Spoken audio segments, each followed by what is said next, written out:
Rahasia Ishak menjadi orang yang diberkati. Kejadian 26 ayat 12-13. Maka menaburlah Ishak di tanah itu dan dalam tahun itu juga ia mendapat hasil 100 kali lipat, sebab ia diberkati Tuhan.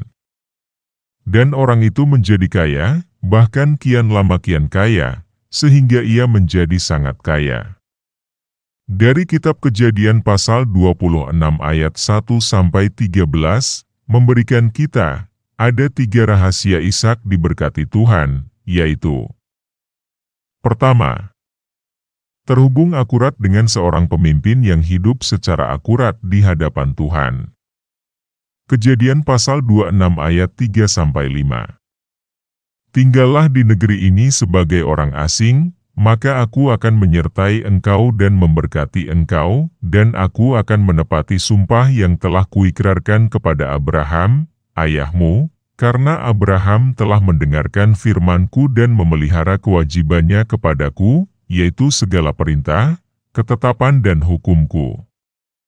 Salah satu penyebab utama mengapa Tuhan memberkati Ishak adalah karena Abraham, bapaknya. Tuhan yang mengatakan itu. Dia ingin memberkati Ishak dalam kerangka untuk menggenapi janji yang telah dia ikrarkan kepada Abraham, karena Abraham hidup secara akurat di hadapannya. Ia hidup menurut segala perintah, ketetapan, dan hukum Tuhan. Jika kita terhubung secara akurat dengan seorang bapa pemimpin yang diberkati Tuhan, maka kita akan kecipratan berkat Tuhan juga. Hubungan yang akurat membuat berkat mengalir tanpa hambatan kepada hidup kita. Yang kedua, belajar taat apapun resikonya. Lalu Tuhan menampakkan diri kepadanya serta berfirman, "Janganlah pergi ke Mesir. Tinggallah di negeri ini sebagai orang asing." Jadi tinggallah Ishak di Gerar, Kejadian 26 ayat 2-3, dan ayat 6. Di Gerar terjadi bencana kelaparan.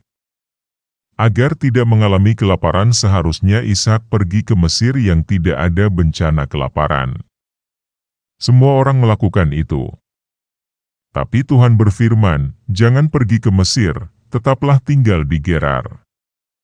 Dan Ishak menaatinya walaupun dengan resiko ia dan seluruh keluarganya mengalami kelaparan. Dengan jelas dan tegas Alkitab berkata bahwa orang yang taat akan diberkati Tuhan.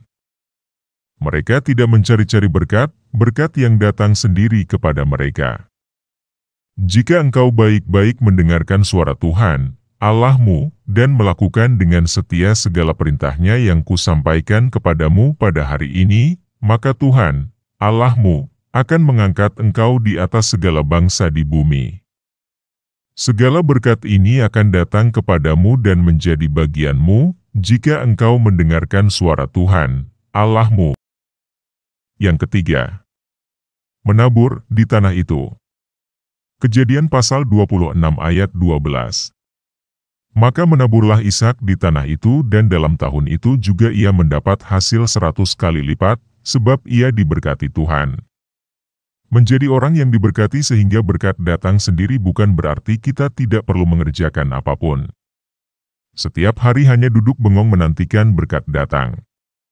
Sepanjang yang saya tahu, orang taat tidak pernah malas dan orang malas biasanya tidak taat. Orang malas tidak diberkati Tuhan, orang taat yang diberkati Tuhan. Ishak menabur di tanah itu dan karena ia diberkati Tuhan, taburannya menghasilkan 100 kali lipat. Berkat Tuhan membuat apa yang kita kerjakan menghasilkan berlipat ganda, melampaui apa yang biasanya terjadi. Tapi penyebab mengapa Tuhan memberkati taburan Ishak adalah karena ia menabur di tanah itu. Apa maksudnya? Tanah itu adalah tanah yang Tuhan perintahkan untuk Ishak tinggal dan bekerja di sana. Sehingga tanah itu menjadi tanah yang sudah diberkati Tuhan. Itulah yang menyebabkan ketika Ishak menabur, hanya dalam kurun waktu setahun, bisa menghasilkan 100 kali lipat. Itulah langkah-langkah untuk menjadi orang yang diberkati Tuhan. Pastikan kita menabur di tanah itu. Kita mengerjakan lahan yang memang diperuntukkan Tuhan bagi kita, maka dalam kurun waktu yang tidak terlalu lama apa yang kita kerjakan akan menghasilkan secara luar biasa melampaui apa yang biasanya terjadi.